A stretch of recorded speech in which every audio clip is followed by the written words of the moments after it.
Caro cursista, estamos iniciando a disciplina de Higiene Ocupacional.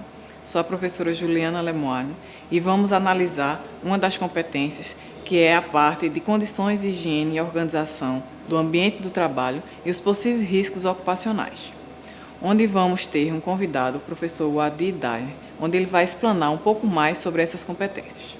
Olá, pessoal. Hoje estaremos iniciando a disciplina de higiene do trabalho. Meu nome é Wadi Dayer e eu vou, juntamente com vocês, desenvolver alguns tópicos para que possamos compreender melhor o que aí está escrito. Bom, começamos com o conceito de higiene do trabalho. No seu conceito, na sua forma e na sua estrutura complexa, a gente vai destrinchar um pouco essa ciência prevencionista. Essa ciência prevencionista, que ela vem sendo aperfeiçoada no seu dia a dia. E observem que nesse texto que vocês estão vendo, algumas palavras em vermelhos, elas chamam a atenção para dados que a gente precisa destrinchar e conhecer um pouco melhor. Olha só, como objetivo fundamental, atuar no ambiente de trabalho, a fim de detectar, primeiro, tipo de agente prejudicial, aquilo que vai interferir diretamente na saúde do trabalhador, quantificar sua intensidade ou concentração, para que saibamos o quanto isto está atingindo ao trabalhador. E finalizando, a gente tem que tomar aí medidas de controle, que são necessárias, para resguardar a vida e a saúde do nosso trabalhador. Esse conforto também, porque o trabalho em si, ele precisa ser uma coisa confortável, você está habituado e bem ambientado no seu local de trabalho para que desenvolva as suas atividades. Um outro conceito que podemos ver é o da Associação Norte-Americana de Higienistas Industriais, que define também uma ciência, uma arte.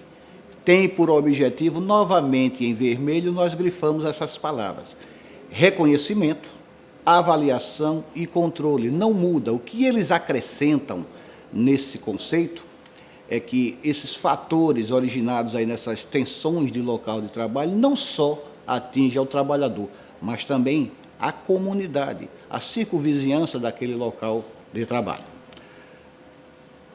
Tempo de exposição.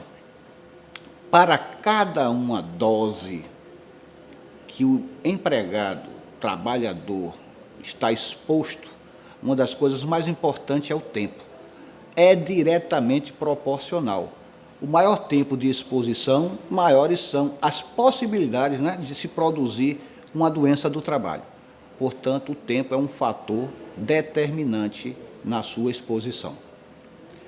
Quando falamos de concentração ou intensidade, aí a gente vai ter que usar alguns instrumentos de medição para poder medir, para poder quantificar o que já foi qualificado.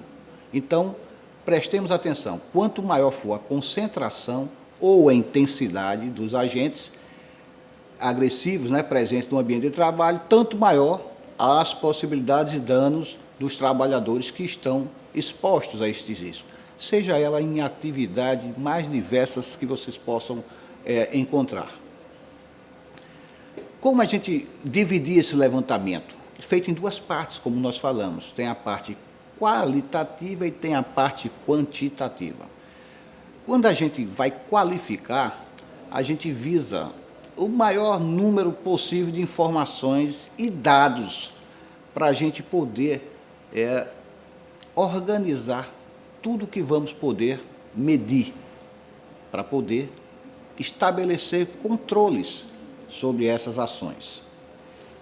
Ainda, no estudo quantitativo, a gente vai completar esse conhecimento preliminar nos ambientes de trabalho, através de medições adequadas, enxergando tudo isso que a gente pode medir, para poder agir em medidas, para poder controlar a exposição ao risco. No estudo qualitativo, nós temos aí a observar número de trabalhadores que estão expostos. Quantos são nesta área?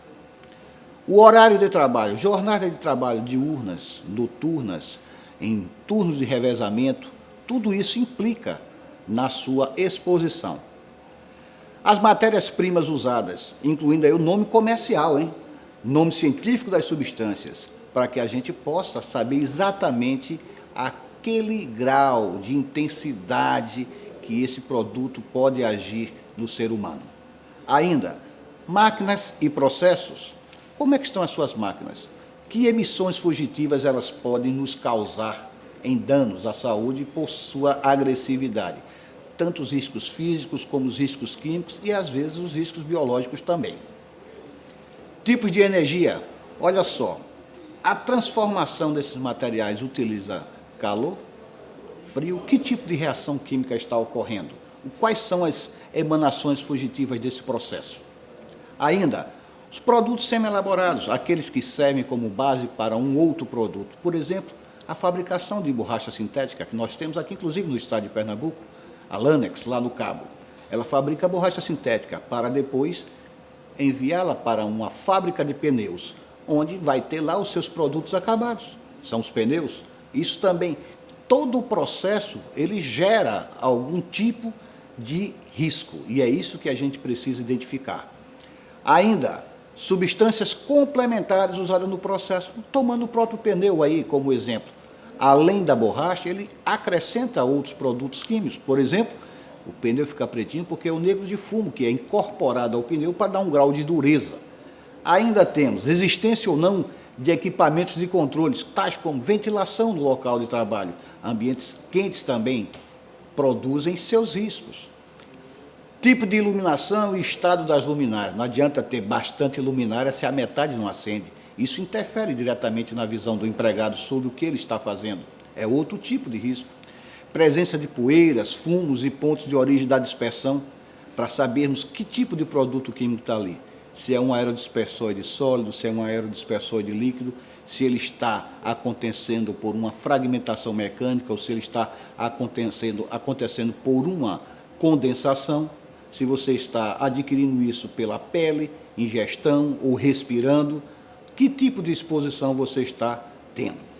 E finalizando o tipo de EPI, por parte dos trabalhadores. E outras coisas mais que, se fôssemos passar o dia falando aqui, ainda seria pouco. Mas, uma vez feito esse levantamento qualitativo, vamos para o quantitativo. E aí sim a gente vai fazer um estudo minucioso sobre isto. E então, vários instrumentos de medições que nós temos aí. Nós temos a medição do decibelímetro, medidas em decibéis do nosso ouvido, ou seja, o risco auditivo que nós estamos tendo aí. Qual é a nossa perda auditiva? Temos mais de um equipamento, um que mede pontualmente no local onde você está e um que mede durante toda a sua jornada de trabalho. Cada um tem uma forma de cálculo que vocês poderão ver na aula seguinte, onde a gente vai comentar um pouco mais a respeito das nossas normas regulamentadoras. Temos aí o luxímetro, que vai medir a quantidade de luz que nós temos, e diversos outros equipamentos, onde cada um deles vai representar uma medição específica, onde a gente vai quantificar ao que estivemos expostos durante a nossa jornada de trabalho. Portanto, quando falarmos em medidas quantitativas e qualitativas, estamos falando, no final, do que vai representar uma dose ao que você, trabalhador, poderá estar exposto. Portanto, as medidas de controle a serem tomadas vai depender justamente dessas quantificações, ao que estaremos expostos. Aqui a gente encerra por hoje e aguardamos vocês na nossa próxima aula.